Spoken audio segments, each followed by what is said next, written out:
Hey boys and girls, welcome to Art Recycled with Mrs. Hollemeyer. Today we're going to be talking about shapes, and we're going to be talking about two different kinds of shapes. So the first kind of shape that you see in front of you here, these are called geometric shapes.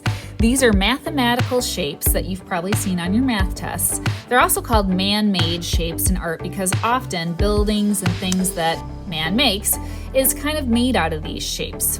The second type of shape we're going to talk about are the other types of shapes.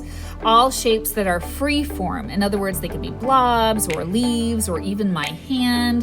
They tend to be more curvy, and these are called organic shapes. And the word organic comes from life, right? Because a lot of living things are kind of these blobby type of shapes. So we're going to make a design today that's a combination of these things. You could end up turning it into a Zentangle, which I'll tell you what that is a little bit later on, or you could turn it into something realistic. It's up to you. Use your imagination. So boys and girls, to make this today, what you are going to basically need is a piece of paper, a black marker or crayon, and something to color with, okay? So we are talking quality today, not quantity. So these tend to be pretty detailed drawings. So I actually don't want this whole sheet of paper.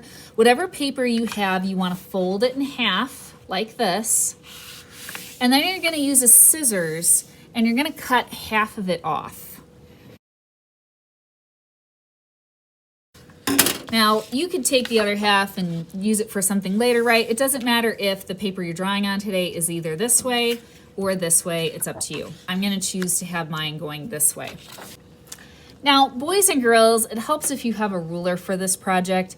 If you don't have a ruler, any type of straight edge, you could even use the straight edge of your other half that you cut off. That works too, right? To draw your geometric shapes. As you can tell, geometric shapes, they have a lot of straight edges and corners. So I'm going to take my black tool, whether it's a black crayon or black marker, whatever. I'm going to use a black Sharpie, and I'm just going to draw some geometric shapes. I want you to draw me 4. They could be whatever you want, whether they're triangles, rectangles, circles is a geometric shape too. You pick.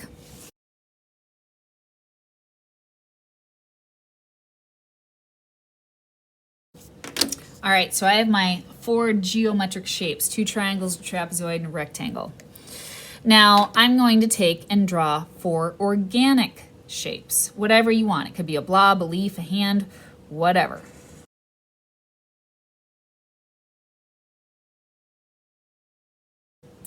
Now, boys and girls, if you're drawing in pencil, I want you to trace these with a black permanent marker, crayon, whatever you've got, okay?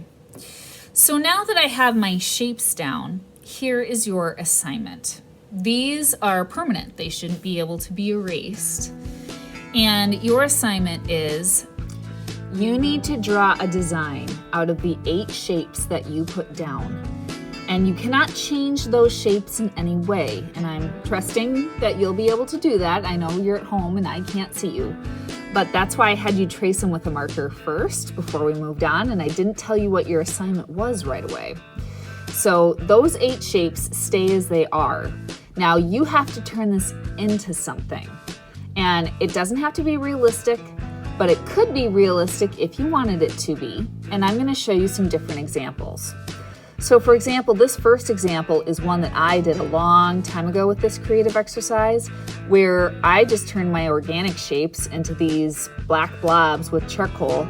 And then in the background, I took my colored pencils and made waves and flames. And it ended up looking pretty cool. This next one was done by a student and they wanted to take their shapes and turn it into a robot. This person, as you can see, they have some realistic kind of imaginary stuff and then some abstract patterns. So they just kind of made a monster and then some fun designs. This person's is very abstract. They just wanted to do line patterns that turned and twisted in different ways. This one is more realistic. We have a monster, it looks like, destroying a city, which is pretty cool. This one has some, again, cool patterns. There's some realistic stuff in there. It looks like there's part maybe of an American flag in there. There's a road, but a lot of abstract stuff too. And abstract, boys and girls, by the way, means that it's just not realistic. And then this one is very abstract. And the thing I like about this one is that they used a lot of different mediums. They didn't just use markers, they didn't just use crayons, they used colored pencils and actually a lot of fun things. So again, boys and girls, the key word is detailed. I realize that detailed things are better if they're kind of small, because otherwise they take too long if they're big, which is why we cut your paper in half. So the first thing I'm gonna do is, a lot of kids are like, well, when I start this, I'm just not sure how to start it. So what I do is kind of what people do with a Zentangle. And a Zentangle is when you're just making patterns and shapes that repeat over and over as kind of a meditation or a way to relax. And so that's all I'm doing to start off with. I'm not really thinking of turning this into anything realistic.